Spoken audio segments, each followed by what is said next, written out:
Bonjour à tous, c'est Claire et bienvenue dans cette vidéo où je suis très contente de vous présenter l'oracle des gardiens des bois et des forêts. Oups, j'ai un chat dans la gorge. Bon, on va voir s'il reste toute la vidéo ou s'il part en cours de route. Donc c'est un oracle que j'avais repéré en anglais et que j'ai trouvé très joli. Et j'ai été super contente de voir qu'il a été traduit en français. Alors, qu'est-ce qu'on peut lire derrière? Revenez aux racines magiques de la faune et de la flore. Depuis la nuit des temps, les animaux et les plantes ont joué un rôle central dans notre histoire. Nous leur avons attribué une symbolique, des caractéristiques, et ils nous ont inspiré une myriade de mythes, de contes populaires et de légendes. Alors, quand on ouvre la boîte, hop, c'est une boîte rigide, hein, on a une décoration sobre, mais très jolie. Vous verrez les illustrations aussi. Enfin, on le voit ici, sont très sympas, sont particulières et très sympas. Alors, on va regarder d'abord le petit livre.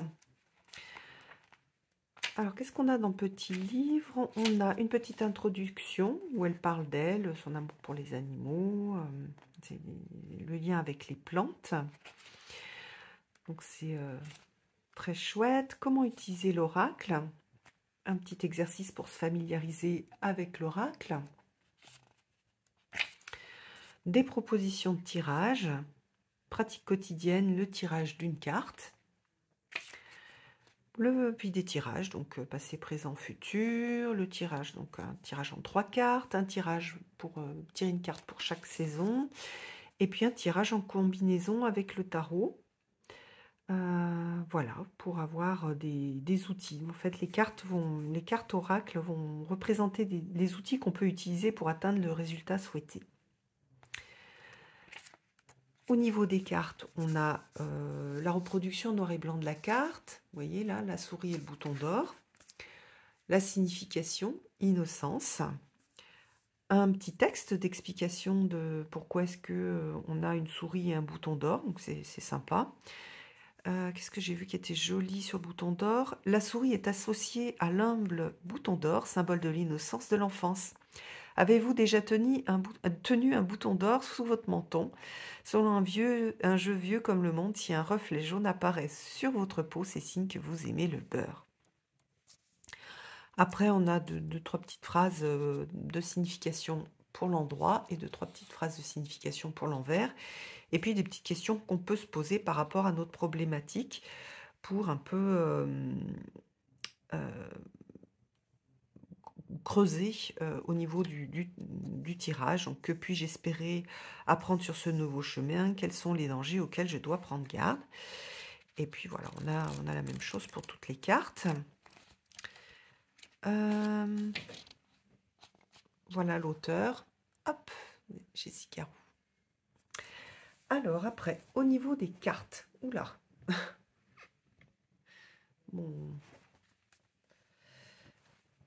mon trépied a eu un petit moment de fatigue. Alors au niveau des cartes, on a des cartes de taille, ce sont des plus grandes cartes que... Qu'est-ce qui se passe? Hop. Voilà. Ce sont de plus grandes cartes. Non, décidément. Je vais faire une petite pause et puis je vais remettre mon trépied. Hop, voilà le petit coquin. Je l'ai resserré. Alors donc on a des cartes qui sont plus grandes que des cartes de tarot. Est-ce que j'ai un tarot là? Zut, je vais préparer. Bon, bah, j'ai pas de tarot, mais donc les cartes. En fait, ça, ce serait à peu près, ce serait la même. Ça, ce serait à peu près la même hauteur qu'une carte de tarot, un peu plus large. Donc voilà, c'est un peu plus grand que des cartes de tarot. Donc pour chaque carte, vous voyez, on a le numéro de la carte. Ici, on voit le titre, donc enfin le titre, la souris et le bouton d'or, et puis innocence. Les cartes ont un tour blanc, je trouve un petit peu grand. J'aurais fait quelque chose de plus petit, voire même quelque chose juste avec les illustrations. Mais bon, ça met en valeur quand même l'illustration. Elle est comme dans un cadre. Donc vous voyez ici, donc la souris, le bouton d'or, innocence. On va regarder toutes les cartes. On a des couleurs assez... comment dire, assez pâles en fait. Enfin, pas pâles, mais on n'a pas des couleurs vives. On a des choses, des couleurs terre en fait. Donc du marron, même le bleu, on dit muted, je crois, en anglais. Donc on a, voilà, on a des choses qui font très naturelles. Alors pour les gens qui aiment les couleurs qui pop, je pense peut-être que les illustrations ne vont pas vous plaire. Par contre, si vous aimez des choses plus naturelles, des couleurs plus naturelles, vous voyez ici, on a les framboises qui sont à peine rosées. Moi, j'aime beaucoup, je trouve ça très beau. Ah, là, ça pop un petit peu plus. Mais voilà, pour le type d'illustration. Donc, chaque fois, on va avoir un petit animal et puis une plante. Alors, si vous travaillez déjà avec les animaux de pouvoir, c'est un jeu qui peut vous plaire. Si vous travaillez déjà avec des plantes, pareil, c'est un jeu qui peut vous plaire.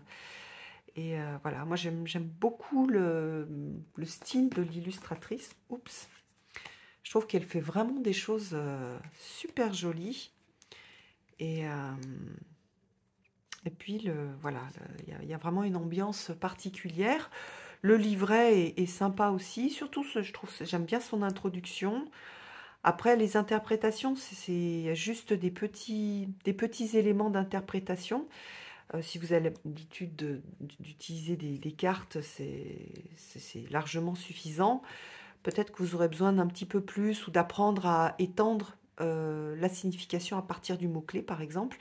Mais bon, comme les mots-clés sont assez bien choisis, ça va être assez facile aussi d'étendre ces significations. Par exemple, voilà, passé, présent, futur. Dans le passé, par exemple, j'ai développé de la sagesse, ou dans le présent, j'ai besoin de considérer la situation avec sagesse, ou ça va m'apporter de la sagesse. Et puis dans le futur, pareil, je vais avoir besoin de sagesse, ou ça va m'apporter des éléments de sagesse. Donc, vous voyez, là, on a le chien de chasse et la poire. On a cette idée de loyauté. Donc, je vais devoir être loyale par rapport à un groupe de personnes ou dans un projet, par exemple. Il faut que je reste loyale, que je sois fidèle à mes engagements. Mais aussi, il faut que je reste loyale à moi-même. Donc, voilà, au niveau des tirages relationnels, je vais avoir quelque chose, si par exemple si on fait d'autres tirages que ceux qui sont proposés, mais si par exemple c'est un frein, on va avoir un problème de loyauté. Soit moi je vais pas être loyale avec la personne, soit la personne va pas être loyale avec moi. Donc voilà, espièglerie, donc j'adore la martre. En plus ça faisait partie des armoiries. Des armoiries que j'avais recréées pour moi, et en les reprenant à partir d'anciennes armoiries de vieux ancêtres. Donc je trouve très chouette, et donc cette idée d'espièglerie est très sympa. Le soutien avec le loup. Alors je peux avoir une vision différente du loup. Souvent les personnes ont un lien très particulier avec le loup, soit qui est lié à la peur, hein, parce que dans tous les contes, dans beaucoup de contes, le loup, il représente l'espace sauvage, c'est le roi un peu des forêts, et qui était donc ces espaces sauvages dangereux. Donc on a cette idée de danger.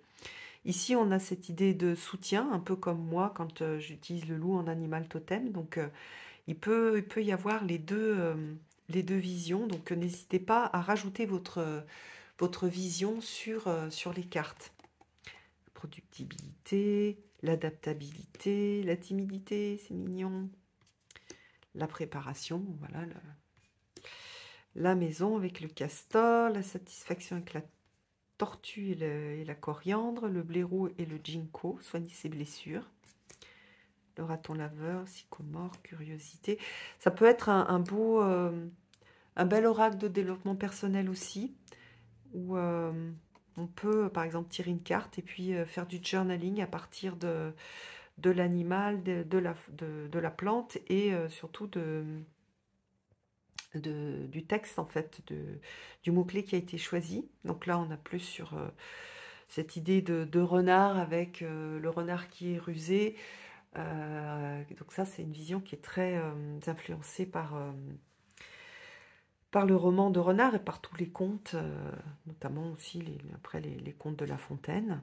Porc-Épic, la petite loutre, trop mignon. D'ailleurs, moi, j'aurais plus mis le jeu sur la loutre, mais on a aussi la paix. J'irai voir après ce qu'elle a mis, parce que j'ai pas encore tiré toutes les cartes, ce qu'elle a mis, comment elle a associé la loutre avec la paix. Le lynx, on a la patience, l'escargot, la confiance dans l'invisible.